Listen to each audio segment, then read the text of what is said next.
Hello, good morning students. So पिछले lecture में हमने स्टार्ट किया था अपना unit number third, that is steam power plant. So उसमें हमने स्टडी किया था, इंट्रोडक्शन देखा था सबसे पहले। उसके बाद हमने देखा था क्लासिफिकेशन। उसके बेसिकली दो टाइप्स थे, centre station and industrial power station. ठीक है, उसके बाद हमने देखा था layout of modern steam power plant. ठीक है, तो आज हम बात करेंगे उसके कंपोनेंट्स की। ठीक है, तो सबसे पहला उसका कंपोनेंट है कोल एंड एश सर्किट। ठीक है, जैसे कि यहाँ पे देखो, यहाँ पे बताया उसने कोल एंड एश सर्किट। हमने लेआउट में जब हमने पढ़े थे तो हमने इसको डिस्कस किया था। ठीक है, कि कोल्ड स्टोरेज सबसे पहले आता है कोल हैंडलिंग प्लांट में, उसके बाद जाता है बॉयलर में, फिर बॉयलर में उसका ऐश होने के बाद वो ऐश हैंडलिंग प्लांट और ऐश स्टोरेज में जाता है। ठीक है, so it comprise of coal handling equipment and ash handling equipment. Coal is supplied to the boiler from the storage point by coal handling equipment and steam is generated to the boiler. So इसका working simple है। क्या करता है वो, boiler में आता है, कोल आएगा कोल्ड स्टोरेज से, उसके बाद यहाँ पे उसको एज अ बर्न हो जाएगा। वो बर्न होने के बाद उसकी जो एश रहेगी वो एश स्टोरेज में चली जाएगी। ठीक है, उसके बाद रहेगा एयर एंड गैस सर्किट। ठीक है, सो एयर आएगा बॉयलर में, क्योंकि आपको मालूम है, किसी भी चीज़ को अगर जलाना है तो उसके लिए एयर चाहिए। अगर एयर नहीं रहेगी तो वो चीज़ प्रॉपर नहीं जलेगी। ठीक है, so air is blow to the combustion chamber by induce डॉट फैन और फोर्स डॉट फैन और बोथ। मतलब क्या करेगा, जब बॉयलर को जब एयर लगेगी, ठीक है, कंबशन चेम्बर में, तो हम क्या करेंगे, डॉट फैन के द्वारा उसमें हम एयर को सर्कुलेट करेंगे। ठीक है, एयर को हम उसमें पुश करेंगे। ठीक है, उसके बाद जो बॉयलर में से जो फ्लू गैसेस रहेगी वो फ्लू गैसेस जाके सबसे पहले सुपर हीटर में, फिर जाएगी इकोनोमाइजर में, फिर जाएगी एयर प्रीहीटर में, और उसके बाद निकलेगी वो चिमनी में से। ठीक है, फिर एयर प्रीहीटर में से बाहर की एयर आएगी और वो आ जाएगी बॉयलर में। ठीक है, सो यहाँ से जब एयर प्रीहीटर में से जाएगी ना, तो यहाँ से हीट क्या हो जाएगी, थोड़ी गर्म हो जाएगी। मतलब हम जो बाहर की जो सराउंडिंग में से जो एयर लेंगे, ठीक है, मतलब देखो यहाँ से जो बाहर सराउंडिंग में से जो फ्री एयर आ रही है, ठीक है, वो क्या हो जाएगी, यहाँ पे थोड़ी हीट हो जाएगी और वो फिर जाएगी बॉयलर में। ठीक है,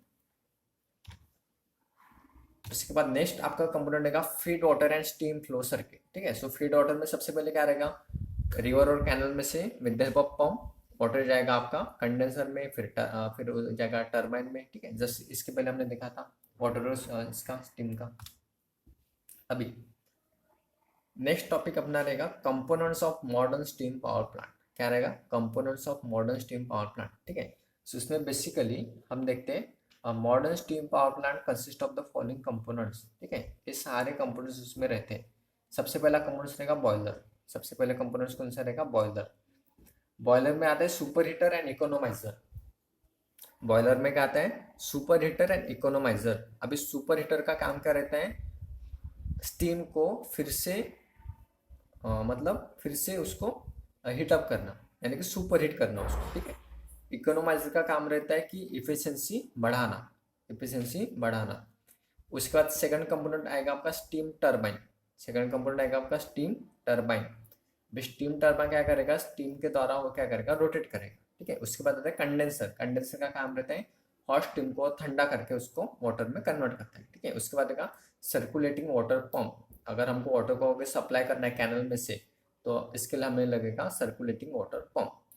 उसके बाद रहता है वैगन टिपलर। अभी वैगन टिपलर यूज होता है कोल के लिए। उसके बाद रहता है कोल मिल, एश प्रिसिपिटर्स। एश को अगर सेपरेट करना तो इसके रहते हैं एश प्रिसिपिटर्स। ठीक है, उसके बाद आपका नेक्स्ट कंपोनेंट रहेगा कि यहाँ पे, हाँ, सुपर हीटर में रहेगा रीहीटर और एयर हीटर रहेगा। रीहीटर यानी कि उसको फिर से रीहीट करने के लिए, और एयर हीटर यानी कि जो सराउंडिंग में से आप एयर लेंगे। ठीक है, जब बॉयलर में कंबशन चेम्बर में आपको कोल को जलाने के लिए क्या लगेगा, एयर लगेगा। ठीक है, सो एयर हीटर क्या करेगा, जब हम सराउंडिंग में से एयर लेंगे, ठीक है, एटमोस्फेरिक एयर, तो उसको क्या करेगा, वो थोड़ा पहले ही हीटअप कर देगा। जो फ्लू गैसेज जो बाहर निकलेगी ना, तो उसके हिस्से में क्या करेगा, थोड़ा उसको हीटअप कर देगा। ठीक है, उसके बाद आपका कंपोनेंट रहेगा जनरेटर। उसके बाद आता है जनरेटर। सो आपको मालूम है जनरेटर का काम क्या रहता है, इलेक्ट्रिसिटी को जनरेट करना। उसके बाद आएगा आपका कूलिंग टॉर्च। ठीक है, उसके बाद आता है कूलिंग टॉर्च।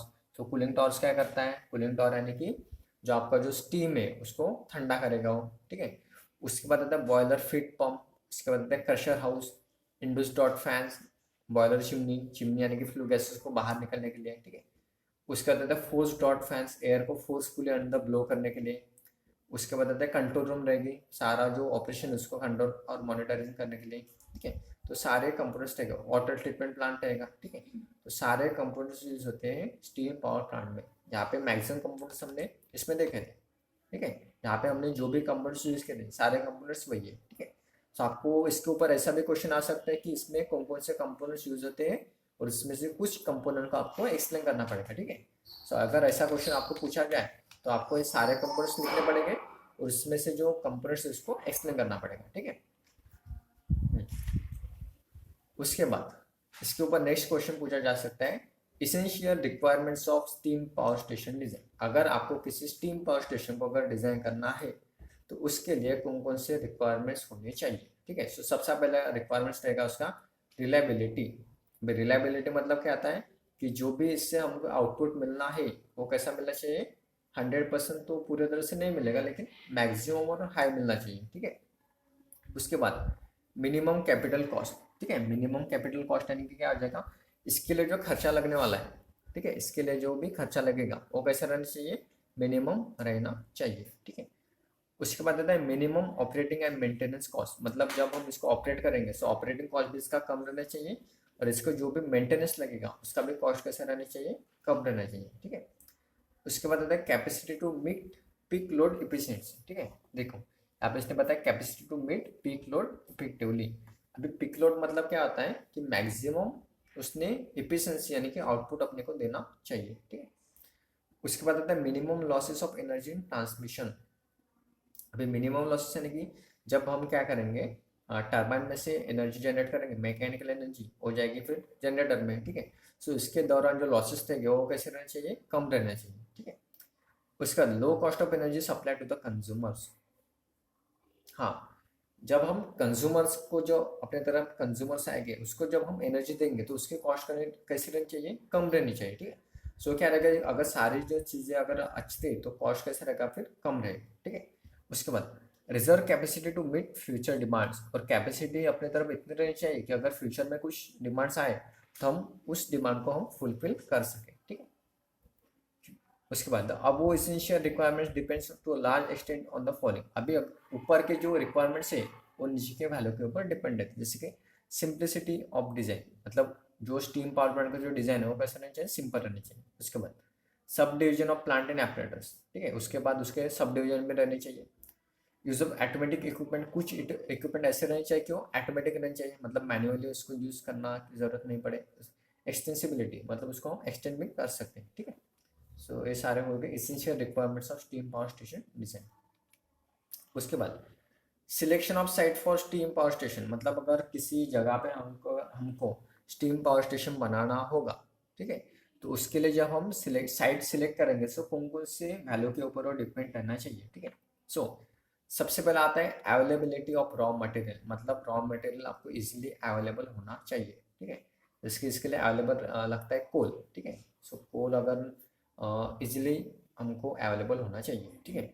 उसके बाद आपका नेक्स्ट आएगा नेचर ऑफ लैंड। मतलब जो लैंड है उसका नेचर कैसा है, ठीक है। उसके बाद कॉस्ट ऑफ लैंड, लैंड की कीमत भी उसके ऊपर डिपेंड रहता है।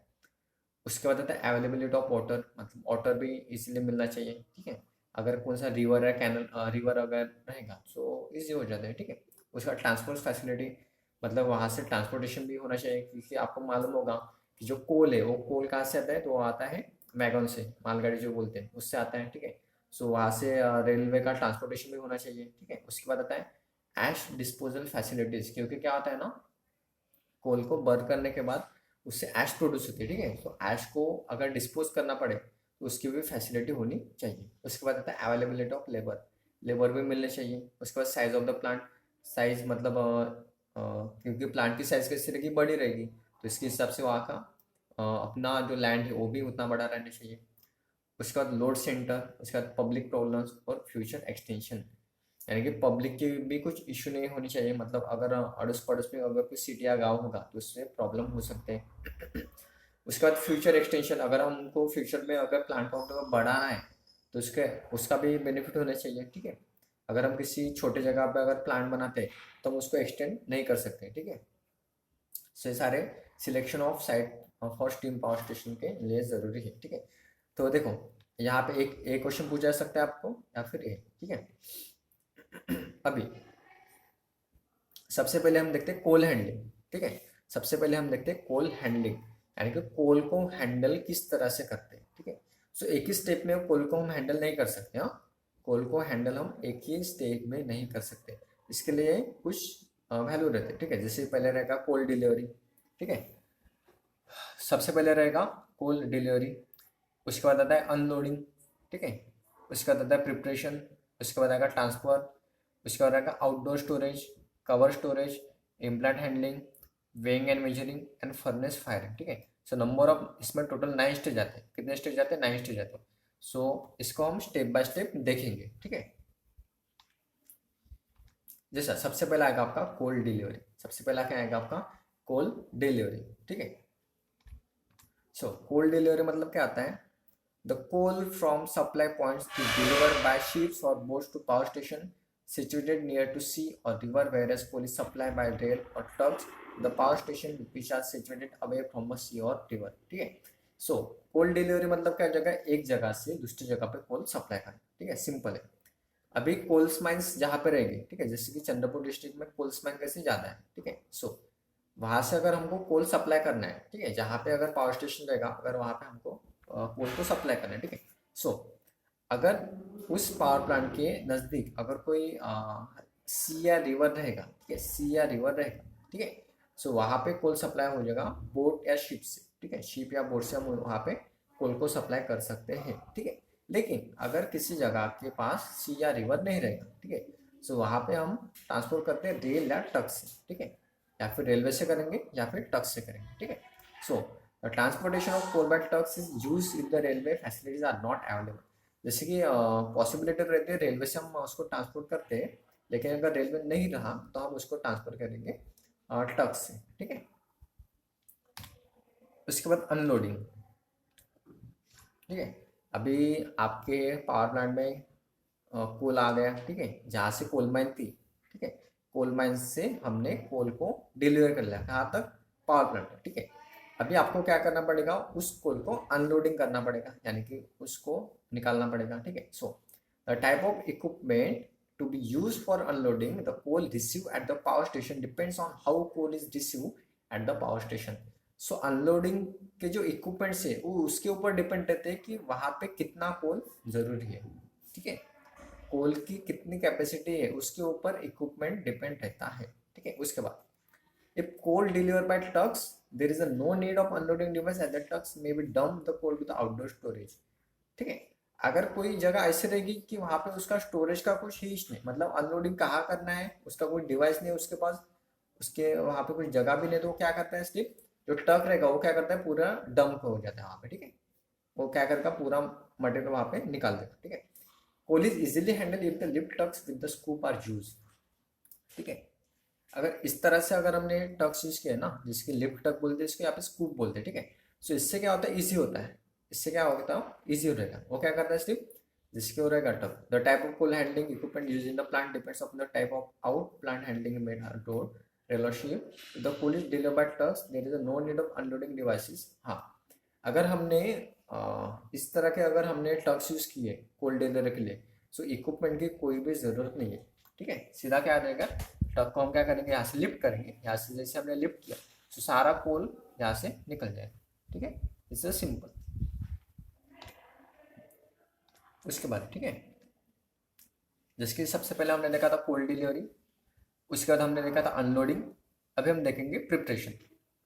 प्रिपरेशन और ट्रांसफर देख लेते हैं, बाकी का फिर हम अगले लेक्चर में पढ़ेंगे, ठीक है। सो इसके बाद आएगा आपका preparation,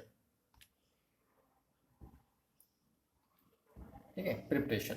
so when the coal deliver is in the form of big lumps and it is not of proper size, the preparation seizing of coal can be achieved by crushers, breakers, scissors, dies and magnetic separators, ठीक है।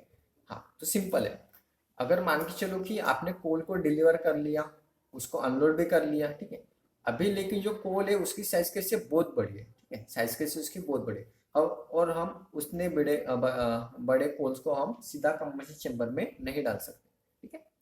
हम क्या कर सकते हैं, वो जो अपना जो कोल रहेगा उसको हम सीधा कंबशन चेंबर में नहीं डाल सकते, ठीक है। तो उस केस में क्या होता है, हम क्या करते हैं, उसको क्रशर में डाल देते हैं। कहाँ पे डालेंगे? क्रशर में। क्रशर में डालने के बाद क्या हो जाएगा, वो उसके छोटे छोटे पीसेस करेंगे, फिर हम उसको इजीली कंबशन चैम्बर में डाल सकते हैं। ठीक है, सो ये रहेगा प्रिपरेशन के बारे में।